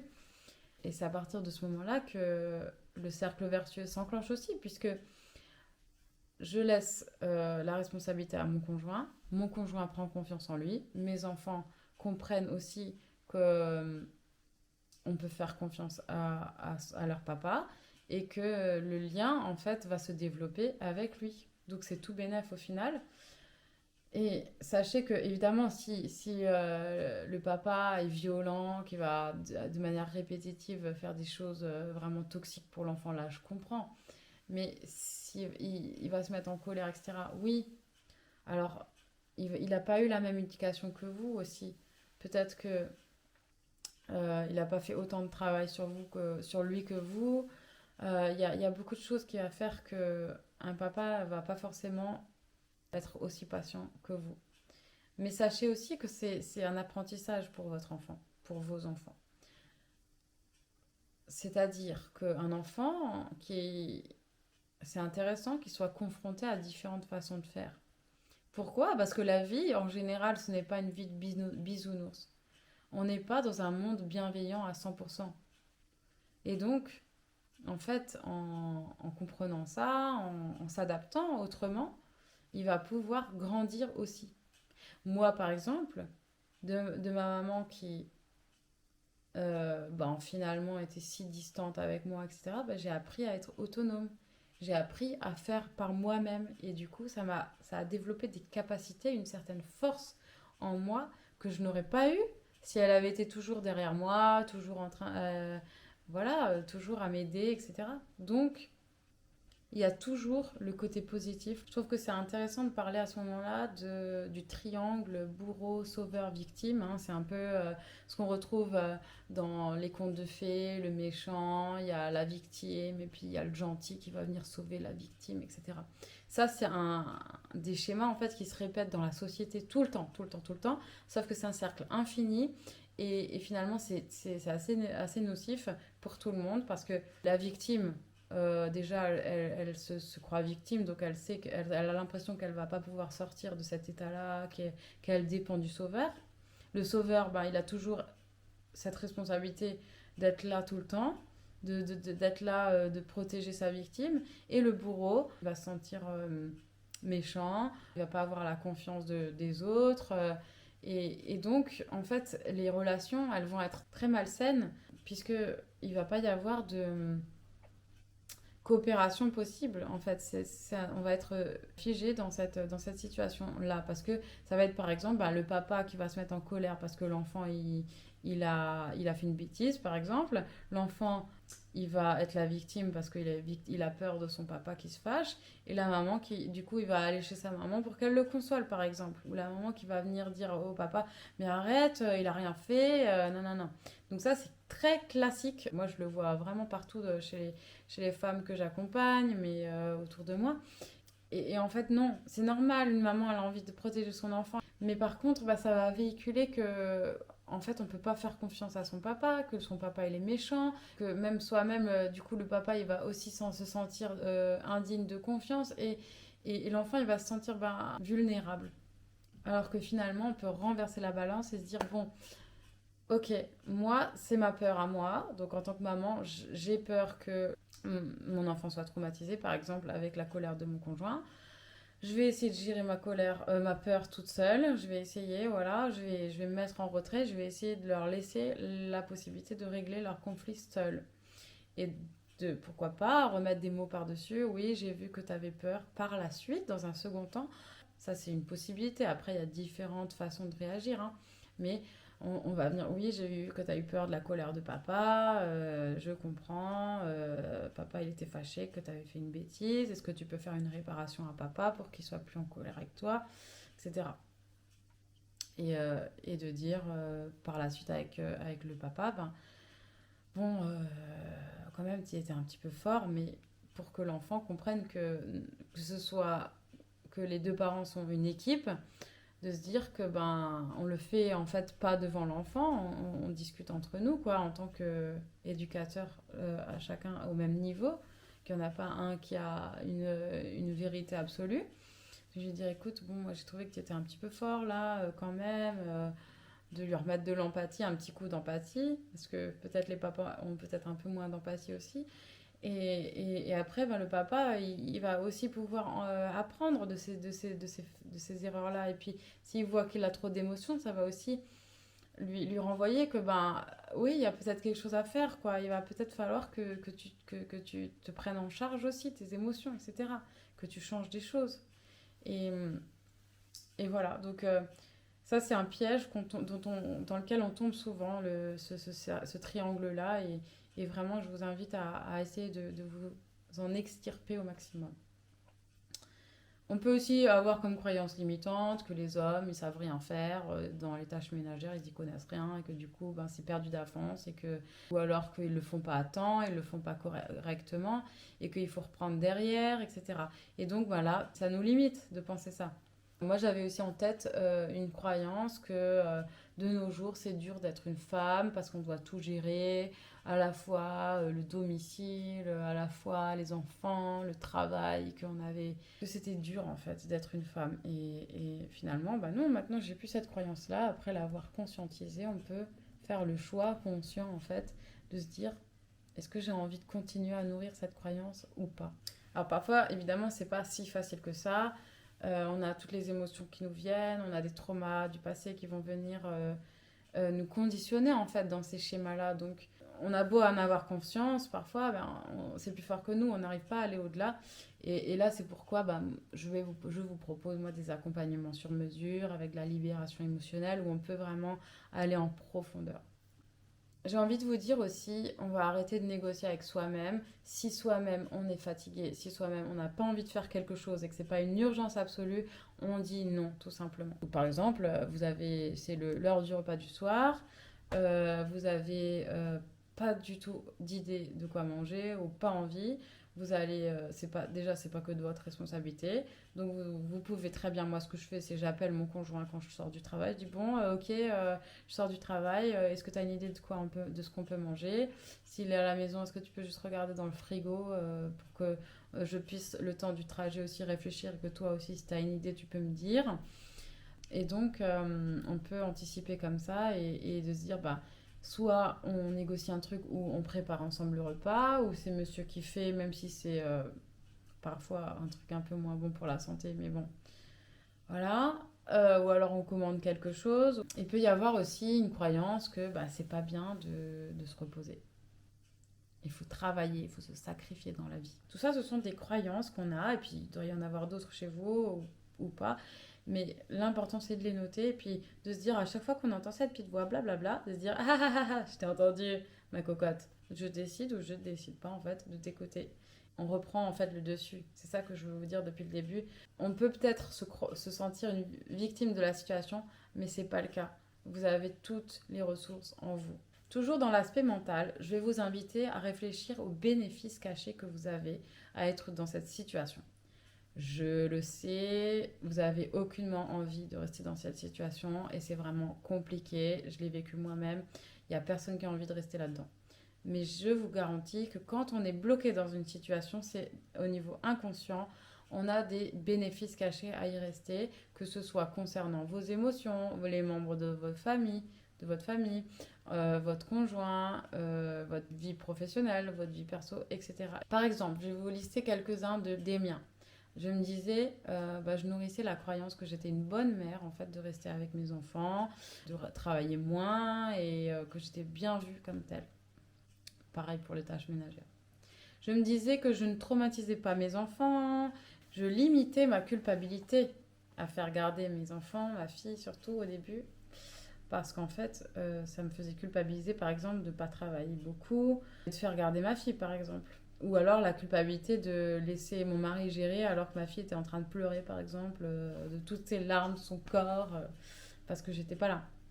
Toute cette culpabilité, je l'évitais en faisant en fait en me disant que les choses étaient bien faites si moi je faisais tout et que c'était fait en temps voulu. Et donc ça, c'était aussi un bénéfice. C'est aussi auto-valorisant de se dire, j'arrive à tout faire toute seule. J'ai besoin de personne, par exemple, je suis indépendante.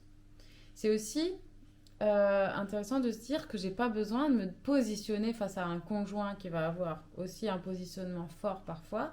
C'était le cas chez moi et c'est le toujours. Du coup, il faut s'imposer, il faut se dire, non, maintenant, c'est plus. Je dis non, je dis stop maintenant, c'est pas ma responsabilité, c'est la tienne. Et du coup, le bénéfice, c'est de se dire, j'ai pas besoin de me confronter à cette à dire non, en fait, parce que ça peut être inconfortable de dire non. Ça va être aussi le sentiment de satisfaction d'avoir fait telle tâche, encore et encore et encore, d'avoir accompli sa to-do list. Et en fait, si vous réfléchissez bien, c'est que un sentiment éphémère, puisque à chaque fois, il y a autre chose qui se rajoute, et donc, c'est pas quelque chose de durable. Hein. Il y a aussi l'évitement à la sensation de vide anxiogène qu'on peut avoir quand on s'arrête. Donc cette charge mentale, en fait, finalement, elle nous évite de nous arrêter, donc c'est aussi un bénéfice. Ça nous évite aussi d'avoir la sensation de perdre du temps à ne rien faire. Et parfois même, ça va loin, hein, ça dépend des personnes, mais c'est vraiment pas conscientisé. C'est-à-dire que, en fait, en ayant des problèmes ou en ayant du stress, en ayant des douleurs physiques, c'est que de cette façon-là qu'on se sent exister, qu'on se sent vivre, tout simplement. Donc voilà quelques pistes de bénéfices cachés qu'on peut avoir à rester dans notre charge mentale. Point suivant, la communication. Donc la communication, ça va venir aussi avec le côté émotionnel. Donc vos émotions, je vous l'ai dit, on a plutôt l'habitude de les faire taire, on ne les écoute pas. Et surtout nous qui sommes des femmes, qui avons au fil de notre cycle des émotions très variables, en fait, il est primordial de les écouter. Parce qu'elles ont un message à faire passer, elles nous parlent de besoins qu'on a. Et au final, qu'est-ce que c'est une émotion? C'est une énergie qui nous traverse et finalement, le seul moyen de l'évacuer, en fait, c'est de la laisser s'exprimer à travers nous sans la juger. Et en fait, il y a aucune mauvaise émotion, elles sont toutes bonnes à prendre, elles ont toutes leur message à exprimer. Par exemple, la colère. Imaginez si vous n'aviez pas de colère. En fait, vous ne pourriez pas vous positionner, définir vos limites. Par exemple, rappelez-vous, dans les années 68-70, les femmes qui sont sorties dans la rue pour exiger, je sais pas, le droit de vote, le droit à l'avortement, tous les droits de la femme, et aujourd'hui, on ne serait pas détaché de la tutelle de notre mari quand même. Et ces femmes-là, elles n'étaient pas peace and love, hein, elles étaient énervées. Vous pouvez même vous les écrire dans votre carnet, hein, je me sens vraiment désespérée parce que blablabli, et puis un tel, machin, et tout. De toute façon, c'est que pour vous. À partir du moment où voilà, vous sortez tout ce que vous avez sur votre cœur, et ça va déjà vous permettre de vous sentir mieux. Vous allez même pouvoir respirer avec votre émotion. Comme un enfant, en fait, à qui on va dire, voilà, sors ta colère, tu tapes dans un truc, mais pas sur quelqu'un. Une fois que vous allez pouvoir écouter vos émotions, mettre des mots dessus, savoir quel type d'émotion c'est, est-ce que c'est plutôt de la tristesse, de la colère, de la peine, de la honte, après on va pas aller dans les détails, de la culpabilité, tout simplement vous allez pouvoir mieux en parler. à votre entourage, que ce soit à votre enfant comme à votre conjoint. Vous allez pouvoir dire, bah voilà, j'en ai marre, par exemple, de toujours devoir penser moi, d'avoir toujours l'initiative de penser au repas, si on parle des repas. J'aimerais bien que le soir ou à un moment donné, on se pose ensemble. Alors après, on trouve des compromis qui nous conviennent, hein, on teste, hein, ça va pas du jour au lendemain, on va pas trouver une solution, ça prend du temps. Mais se dire, bon, bah, est-ce que on va peut-être essayer de programmer à l'avance plusieurs repas, par exemple, où on va réfléchir ensemble, on va même peut-être demander aux enfants qu'est-ce qu'ils ont envie de manger, etc. Et comme ça, bah, en fait, on fait un travail d'équipe. En fait, c'est plus comme ça que je le vois. La charge mentale, c'est plus un travail d'équipe qu'on peut impliquer tout le monde, en fait, dans cette charge. Et ça devient du coup beaucoup plus léger parce que on s'entraide, en fait. On va s'entraider, il n'y a plus un déséquilibre, il n'y a plus une seule personne qui porte tout. Et puis finalement, bah, ça rend service à tout le monde puisque tout le monde reprend sa responsabilité en main. Et des enfants qui ont leur responsabilité en main, ils vont aussi pouvoir devenir des adultes responsables. Donc en communiquant nos émotions, donc là ça va être la communication non violente hein, dont je vous parle, on va arrêter de dire tu fais toujours ci en faisant, c'est le tu accusateur. Hein. Tu ne fais jamais ça et tu nanana t'as fait ci, t'as fait nanana. Et donc ça en fait ça va braquer l'autre, c'est un reproche en fait. Et donc ça va pas du tout être constructif. Là ce que je vous invite à faire ça va être de vous parler de vous. Et vous allez par exemple en disant bah je me sens vraiment énervée de devoir à chaque fois ranger la table. En donnant votre émotion, vous allez tout de suite enchaîner sur un besoin, puisque cette émotion a un besoin à transmettre. C'est-à-dire, bah là par exemple, j'ai besoin qu'après chaque repas, chacun prenne l'habitude de prendre son assiette et ses couverts et de le ramener à la cuisine par exemple. Ou de le mettre au lave-vaisselle, j'en sais rien. Et vous trouvez comme ça ensemble des besoins. Évidemment, il n'y a pas tout qui va se chambouler du jour au lendemain puisque vous avez des habitudes en place. Donc ça va être petit à petit en fait mettre une chose après l'autre en place et d'expliquer aussi à vos enfants, à votre conjoint, voilà, jusqu'à maintenant j'ai beaucoup fait à votre place, j'en peux plus, c'est trop compliqué pour moi et si ça continue comme ça, moi je vais y perdre ma santé. Donc j'ai besoin de votre aide là. J'ai besoin de votre aide. Peut-être ça va être difficile pour vous parce que vous aviez eu l'habitude de vous reposer sur moi. Mais maintenant, j'ai besoin que certaines petites choses se fassent maintenant petit à petit. Et pareil pour les réseaux sociaux. Je vous disais, ben, ça va être bim, bim, bim, bim, bim, bim, bim, un peu des injonctions de partout. Et ben, autorisez-vous de temps en temps à mettre le mode avion quand vous êtes en train de faire une activité, quelque chose, vous avez besoin d'aller au bout de quelque chose. Ne vous laissez pas distraire par autre chose, parce que là, ça va vraiment vous dévier en fait de votre objectif et vous allez juste perdre en productivité. Du coup, ça va vous générer de la frustration. Une autre chose que je vous disais tout à l'heure, notamment avec le fait de voir les belles choses autour de vous, je vous propose de voir aussi dans le comportement de votre conjoint, de vos enfants, des choses pour lesquelles vous allez pouvoir être reconnaissante. Ah, ça me fait vraiment du bien quand tu penses à ranger ton assiette sans que j'ai besoin de te le dire, par exemple. Valoriser l'initiative, la prise d'initiative. Pareil pour son conjoint. Ah bah là, tu sais pas à quel point tu m'as soulagée quand tu m'as dit, ben viens, on va aller remplir le formulaire d'inscription au périscolaire ensemble. Ouais, ça m'a vraiment bien délesté. Et tous ces exemples-là, vous pouvez les répéter régulièrement. Et en fait, ça va pas vous rajouter une charge, puisque c'est des choses positives. Ça va justement vous aider à avoir plus de positif en fait autour de vous. Et ça va, en plus de ça, renforcer votre conjoint, vos enfants. Donc ça va leur donner envie de faire plus. Maintenant, on est passé on a terminé le point de la communication. Maintenant, je vais vous parler de tout ce qui est action. Donc qu'est-ce qu'on va faire? Je vous propose de planifier des choses, mais de manière un peu souple, pour prendre un peu de recul par rapport à ce que vous avez à faire. Je vous propose de vous faire une liste, si vous ne le faites pas déjà, de vous noter, par exemple, dans un agenda. Moi, c'est ce que je fais en fonction du jour. Comme ça, je sais qu'est-ce qui est plus adapté à tel jour, etc. Et au niveau du timing, de l'urgence et tout ça. Et en même temps, ben, de souple. Pourquoi? Parce qu'en fait, il n'y a rien d'obligatoire. C'est encore une fois pas des urgences vitales ou quoi que ce soit. Toujours en se posant la question, bon, ben, qu'est-ce qui est pour moi la priorité, qu'est-ce qui est urgent. J'essaye de me donner entre 1 et 3 points vraiment à faire en une journée, pas plus, et toujours de se dire, bah, si je le fais pas, qu'est-ce qui va se passer, quoi. C'est intéressant aussi de prioriser et d'automatiser des choses. On est d'accord que tout faire en même temps, c'est pas possible. Enfin, disons que garder une maison 100% rangée, propre, pour moi, c'est invivable, c'est ingérable. On n'est pas des robots, on est des êtres humains, on a besoin de vivre. Donc, par exemple, nous on a une routine. D'ailleurs, c'est grâce à la femme de ménage, parce qu'on a une femme de ménage qui vient 2 heures par semaine. Je vous le recommande vraiment. La qualité de vie que ça apporte, c'est incroyable. Pourquoi? Parce que du coup, ça va nous apporter une discipline avant qu'elle vienne. Tout le monde se met au travail pour ranger, pour qu'elle n'ait pas besoin de ranger, qu'elle puisse nettoyer directement. Ça va nous délester en fait de certaines tâches. Donc par exemple, faire les toilettes, faire la salle de bain, le lavabo, tout ça, on ne fait qu'une fois par semaine. Même parfois les sols, en fait.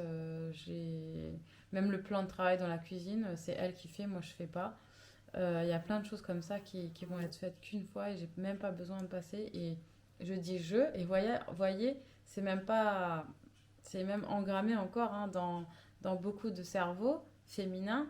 En fait, c'est pas je, c'est on. Parce que c'est pas que ma responsabilité à moi. Même si dans les faits, c'est vrai que c'est moi qui y pense plus, mais aussi dans notre façon de parler, c'est à nous de véhiculer des messages de plus d'égalité à ce niveau-là. Donc, petite parenthèse, en fait, la qualité de vie que vous gagnez avec une femme de ménage, c'est incroyable. Et en plus de ça, le côté financier est intéressant dans la mesure où la moitié de ce que vous lui payez est remboursé en crédit d'impôt. Donc, franchement, ça vaut vraiment la peine. Et puis, donc, vous avez votre petite liste là de choses à faire. Et toujours de venir vous dire est-ce que là, je suis fatiguée ou pas? Est-ce que j'ai envie de le faire ou pas? Et là, vous pouvez voir avec votre conjoint, vos enfants, etc. Toujours communiquer avec eux. C'est pas forcément donner des injonctions, des ordres, mais simplement de vous dire voilà, il y a ça, voilà, ça m'énerve, j'ai besoin que régulièrement on le fasse sans que j'y pense moi. Il y a aussi le côté ne pas tout planifier en fait et de se laisser surprendre. Moi, par exemple, je préfère ne rien organiser en général le week-end, alors qu'avant, j'avais toujours un truc de prévu le week-end, etc. Maintenant, je me laisse vraiment surprendre le week-end et ça fait tellement du bien de se dire que, waouh, on peut au jour le jour, en fait, faire quelque chose et s'il y a quelque chose qui vient à nous, et en fait, ça nous vraiment nous détend, ça nous, moi, personnellement, je me sens vraiment plus légère à ne pas avoir à planifier à l'avance toutes ces choses-là. Dernier petit conseil sur votre to-do list, ne faire qu'une seule chose à la fois. Parce que c'est vrai qu'on a peut-être l'impression de gagner du temps en faisant 1000 choses à la fois, mais en fait, il a été vraiment prouvé, même le cerveau des femmes n'est pas multitâche. En fait, le cerveau va traiter chaque chose successivement, mais c'est juste à des intervalles très courts de quelques millisecondes, mais en fait, ça va à chaque fois nous interrompre. Donc vraiment, restez focus sur une chose après l'autre et vous allez vraiment être beaucoup plus détendu, beaucoup plus efficace. Et enfin, je vous dirais la last but not least, comme on dit en anglais, c'est pas la moindre des choses. Question à laquelle vous pouvez répondre aussi, qu'est-ce qui me nourrit? C'est pas nourrir, on est d'accord, hein. Mais qu'est-ce qui me nourrit mon âme, mon sentiment d'accomplissement? Qu'est-ce qui me permet en fait de me sentir en joie, de me sentir heureuse? Parce qu'à partir du moment où vous allez remplacer en fait votre temps par des choses qui vous font vraiment du bien, ça va vous augmenter votre taux énergétique, ça va vraiment vous donner plus d'énergie et puis ça va aussi enclencher le cercle vertueux dans le sens où vous allez être focalisé plus encore sur des choses positives, des choses qui vous font du bien plutôt que des choses en fait chiantes à faire comme le ménage ou des choses qui sont pas forcément épanouissantes quoi. Je sais pas moi, ça, qu'est-ce que c'est? Est-ce que c'est de faire des formations? Moi, je suis quelqu'un de très curieux, de très multipotentiel. Est-ce que c'est ça, de faire du développement personnel, des sorties entre copines, des soins, des balades en nature, écouter de la musique, faire de la musique, chanter, faire du yoga, méditer? Qu'est-ce qui vous fait du bien? Et instaurez-vous une routine. Si vous n'arrivez pas à vous faire une routine et que vous avez besoin que ce soit à chaque fois en fonction de votre humeur, en fonction... Ok, mais faites-le. Parce que souvent, on a tout plein de bonnes excuses qui vont nous permettre de ne pas le faire. Donc, c'est nos fameux bénéfices cachés. Et ces bonnes excuses-là, en fait, sachez que vous pouvez toujours les contourner. Par exemple, je sais pas moi, si vous vous dites, ah bah j'ai pas d'argent, j'ai pas assez d'argent pour faire telle activité, bah, trouver quelque chose de gratuit ou essayer de faire un échange avec quelqu'un ou voilà, il y a toujours moyen de moyenner ou essayer de trouver un moyen pour gagner plus d'argent. Voilà, faites confiance à votre intuition, votre moi supérieur, appelez-le comme vous voulez. En fait, quand vous vous posez la question, vous allez trouver la réponse. Et là, vous pouvez faire de l'écriture automatique. Hein. Vous vous dites, bon, de quoi j'ai besoin pour être plus épanouie. Hop, tac, tac, tac, tac, tac, tac, tac. Et ça vient. Et même au quotidien, vous dites, ah ouais, quand je chante, mais je me sens tellement bien. Et il faudrait que je le fasse vraiment régulièrement, ça. Et quelles sont les chansons qui me font vibrer, par exemple? Ah ouais, et je le fais. Et en fait, rien que déjà en faisant ça, vous allez aussi donner un modèle à vos enfants. Le modèle qu'en fait, on n'est pas en train de se sacrifier, qu'on est en train de vivre notre vie pleinement. Eux, ils vont être contents d'avoir une maman épanouie. Alors j'entends épanouie, ça ne veut pas dire encore une fois d'être tout le temps heureux, joyeux, etc. Non, mais ça veut dire que quand on a des émotions désagréables, qu'on est pris dans notre flot émotionnel, ben, on arrive facilement à rebondir et que en fait, dans l'ensemble, on n'est pas tout le temps en train de se disputer, on n'est pas tout le temps en train de crier, de ceci, mais que voilà, on arrive à gérer les choses de manière posée et sereine. Alors, pour résumer, les différentes pistes pour vous aider à lâcher prise sur votre charge mentale, je dirais être à l'écoute de ses pensées, de ses schémas obsolètes, pour mieux choisir en conscience de ce qu'on veut vraiment, et être à l'écoute de son corps et de ses variations énergétiques, de ses émotions, dire non aux injonctions, dire non aux responsabilités des autres, prendre de la hauteur et se dire, bon, est-ce que c'est vraiment urgent, est-ce que c'est vraiment important. Faire confiance aussi, faire confiance aux autres que, en fait, même si vous n'êtes pas là, ils vont y arriver sans vous et ça va bien se passer. Communiquer ses émotions, communiquer ses besoins, impliquer tout le monde dans cette charge du foyer. Planifier de manière priorisée et vraiment très simple, pas plus de 1 à 3 objectifs par jour, sans que ça prenne trop de place et sans que ça soit vraiment des injonctions trop stressantes. Et enfin, sortez de votre zone de confort, kiffez la life et voyez toute la beauté qui nous entoure. Voilà, bah j'espère que cette vidéo vous aura permis un éclairage et une transformation à la hauteur de mes attentes. Je vous ai tourné également une vidéo sur comment faire l'EFT de manière autonome en fait chez vous pour que vous puissiez en fait vous délester de vos émotions lorsque vous vous sentez submergé. Et si vous avez à cœur de creuser ou d'aller plus en profondeur sur cette problématique, je propose à la fois des séances d'EFT en individuel d'1 heure à 1 heure et demie où nous pouvons creuser une problématique en particulier, mais aussi des accompagnements d'1 mois sur mesure où nous allons vraiment détailler, aller en profondeur de chacune de ces notions pour que vous puissiez gagner en sérénité et ainsi apaiser les relations au sein de votre famille.